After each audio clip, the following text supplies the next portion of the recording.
ব্রহ্মবৈবর্ত পুরাণ ব্রহ্মখণ্ডের ষষ্ঠ অধ্যায়। শ্রীকৃষ্ণ ঈশ্বর শঙ্করকে সিংহবাহিনী ভগবতীকে গ্রহণ করতে বললেন।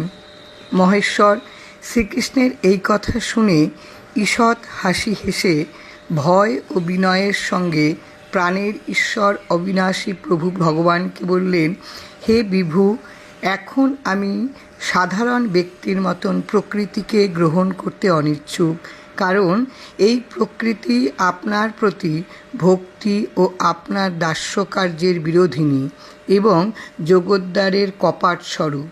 এই প্রকৃতি তত্ত্বজ্ঞানকে আচ্ছাদন করে রাখে। বিষয়ানুরাগী প্রকৃতি হতেই জীবগণের মোক্ষ বাসনা দূর হয়ে যায় এবং বিষয়াক্ত উত্তরোত্তর বেড়ে যায়। এই প্রকৃতি তপস্যার পথে বাধা সকল মোহের নিবাস স্থান, করণ্ডিকা বা পেটরা স্বরূপ এবং ভয়ঙ্কর সংসার স্বরূপ কারাগৃহের শৃঙ্খল স্বরূপ।